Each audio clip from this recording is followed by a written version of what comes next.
आप सभी साथियों को मेरा नमस्कार। दोस्तों आइए देखते हैं आज के मुख्य समाचार।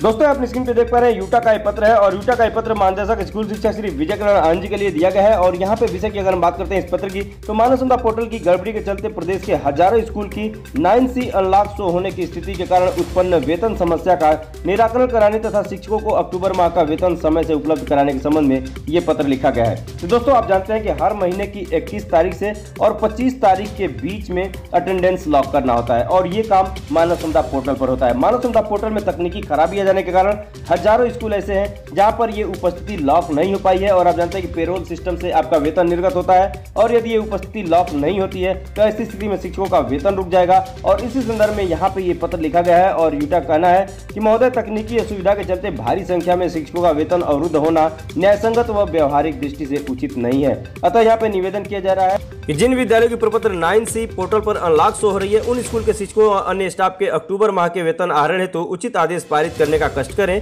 तथा प्रदेश भर के शिक्षकों को अक्टूबर माह की सैलरी समय उपलब्ध कराने हेतु सक्षम अधिकारियों को निर्देशित करने का कष्ट करें। तो दोस्तों यहाँ लेटेस्ट अपडेट इस संदर्भ में यह है कि 21 तारीख से 25 तारीख तक अटेंडेंस आप लॉक करते हैं। इसकी तिथि अब बढ़ा दी गई है, 28 तारीख तक आप अटेंडेंस अपने विद्यालय की लॉक कर सकते हैं। तो आप लॉक कर लीजिए। आइए देखते हैं अगले समाचार को।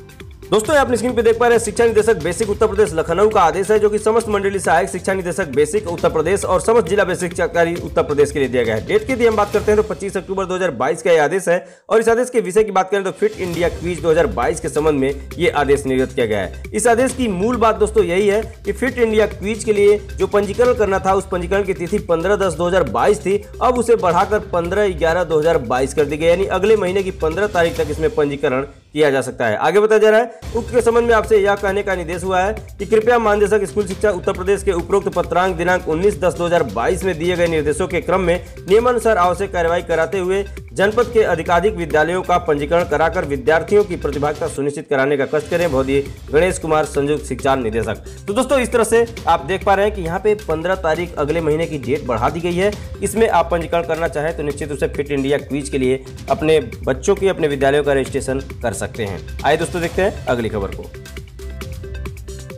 अब होगी सरकारी पैसे की निगरानी, घर घर जाएंगे परिषदीय शिक्षक, करेंगे यह जांच। योगी सरकार ने परिषदीय विद्यालयों में पढ़ने वाले बच्चों के अभिभावकों को स्वेटर और जूता मोजा के लिए डीबीटी के जरिए पैसा खाते में भेजा है। अगर आपके खाते में भी पैसा आया है तो अलर्ट हो जाइए। दिवाली के साथ ही ठंड की दस्तक भी हो गई है। ऐसे में परिषदीय स्कूलों के बच्चों के स्वेटर, जूते, मोजे की निगरानी के निर्देश दिए गए हैं। डीबीटी योजना के तहत सभी बच्चों को इस साल 1200 रुपए की धनराशि दी गई है। और अब यहाँ पे बताया जा रहा है कि अब शिक्षकों को यह सुनिश्चित करने को कहा गया है कि सभी बच्चे स्वेटर पहनकर स्कूल आएं ताकि ठंड से उनका बचाव हो। परिषदीय स्कूलों में इस वर्ष जुलाई में प्रति छात्र 1200 रुपए की धनराशि सीधे खातों में ट्रांसफर की गई है। इस राशि से बच्चों के यूनिफॉर्म, स्कूल बैग, स्टेशनरी, जूता, मोजा और स्वेटर खरीदे जाने हैं। ठंड का असर बढ़ने से पहले ही महानिदेशक स्कूल शिक्षा श्री विजय कल्याण आनंद जी ने सभी बीएसए को पत्र लिखकर आगाह किया है कि डीबीटी के तहत सभी बच्चों के स्वेटर और जूते मोजे की निगरानी कराएं। योजना के तहत शिक्षकों को घर घर जाकर परिजनों से बातचीत करने और स्कूल में पीटीएम के दौरान भी उन्हें बच्चों को यूनिफॉर्म का स्वेटर पहनने के लिए प्रेरित करना है। बीएसए डॉक्टर अरविंद कुमार पाठक ने बताया है कि सभी स्कूलों को यह निर्देश जारी कर दिए गए हैं। आने वाले दिनों में निरीक्षण के दौरान इस विंद की भी जांच की जाएगी। आइए दोस्तों देखते हैं अगली खबर को। यूपी के टीचरों को योगी सरकार ने दी बड़ी राहत, बकाया भुगतान की नई व्यवस्था का ऐलान। यूपी के टीचरों को योगी सरकार ने बड़ी राहत दी है। टीचरों के लंबित एरियर भुगतान की पारदर्शी व्यवस्था होगी। वित्त एवं लेखाधिकारी स्तर पर इसका अलग रजिस्टर बनाया जाएगा। 1 महीने के भीतर यह व्यवस्था दुरुस्त करने के निर्देश दिए गए हैं। लापरवाही बरतने वाले अधिकारियों के खिलाफ अनुशासनात्मक कार्यवाही होगी। बीते दिनों वित्त एवं लेखाधिकारी की समीक्षा बैठक में पाया गया कि शिक्षकों के लंबित भुगतानों में पारदर्शी व्यवस्था का अभाव है। प्रक्रिया निर्धारित न होने के कारण बकाये का समय पर निस्तारण नहीं किया जाता। बैठक में वित्त नियंत्रक ने निर्देश दिए कि शिक्षकों के एरियर एवं अन्य देयताओं के लिए वित्त एवं लेखाधिकारी कार्यालय स्तर पर एरियर रजिस्टर बनाया जाए और प्राप्त होने वाले एरियरों को क्रमवार और दिनांकवार रजिस्टर पर अंकित किया जाए। आगे बताया जा रहा है कि एरियर का भुगतान रजिस्टर में अंकित एरियर से ही प्रथम आगत प्रथम भुगतान के आधार पर ही किया जाएगा। शिक्षकों की देयताओं के भुगतान के संबंध में पारदर्शितापूर्ण समयबद्ध कार्यवाही करने के निर्देश देते हुए वित्त नियंत्रक ने कहा है कि इसकी मॉनिटरिंग लगातार की जाएगी और इसकी रिपोर्ट महानिदेशक स्कूल शिक्षा को दी जाएगी। निर्देश दिए कि इस संबंध में यदि किसी जिले की स्थिति प्रतिकूल हुई तो उत्तरदायित्व निर्धारित करते हुए अनुशासनात्मक कार्रवाई की जाएगी। इसमें सभी जिलों को 1 महीने का समय दिया गया है। शिक्षकों के एरियर भुगतान की व्यवस्था न होने से शिक्षकों का उत्पीड़न होता है। तो दोस्तों ये कटु सच्चाई है कि यदि किसी शिक्षक का एरियर निकालना होता है तो वहां पे उनसे धन उगाही की कोशिश की जाती है और ऐसे तमाम सबूत और तमाम वीडियोज भी वायरल होते हैं, हमारे सामने सोशल मीडिया के माध्यम से आते हैं। तो निश्चित रूप से ये प्रयास काफी सराहनीय होगा। अगर ऐसी व्यवस्था होती है तो निश्चित रूप से शिक्षक शोषण से बचेंगे और उनका ससमय एरियर का भुगतान भी बिना पैसे का उनके वेतन के खाते में पहुंच जाएगा। तो दोस्तों आइए देखते हैं अगली खबर को। बेसिक शिक्षा विभाग की सूरत संवारेंगे 1 दर्जन संस्थान। लखनऊ से खबर दोस्तों, उत्तर प्रदेश के 12 शोध संस्थान और विश्वविद्यालय बेसिक शिक्षा विभाग के साथ काम करेंगे। ये संस्थान विभाग की योजनाओं का आकलन करेंगे। इनमें गिरी शोध संस्थान, जीवी पंत शोध संस्थान के साथ कई विश्वविद्यालयों के समाज कार्य विभाग शामिल हैं। नवंबर 2022 से 1 साल तक के लिए इन संस्थाओं के साथ अनुबंध किया गया है। इन संस्थाओं की रिपोर्ट पर नीतियों में बदलाव किया जाएगा।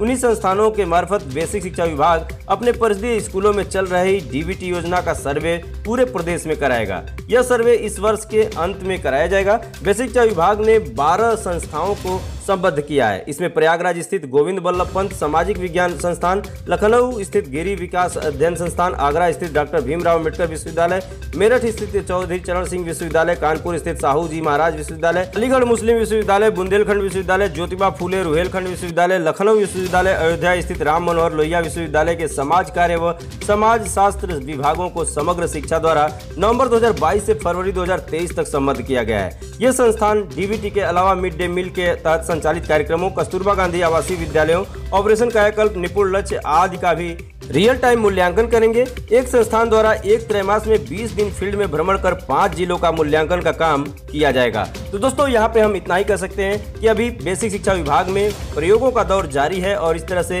विश्वविद्यालयों को भी इसमें शामिल किया गया है और इनके द्वारा यहाँ पे मूल्यांकन का कार्य कराया जा रहा है। तो इसका रिजल्ट क्या होगा ये आने वाला समय बताएगा, लेकिन प्रयोगों का दौर अभी थमने वाला नहीं है। आज के मुख्य समाचारों में बस इतना ही। वीडियो अच्छी लगी तो लाइक कर दीजिएगा, चैनल को भी सब्सक्राइब नहीं कर सब्सक्राइब कर लीजिएगा। मिलते हैं दोस्तों नेक्स्ट वीडियो में, तब तक के लिए नमस्कार।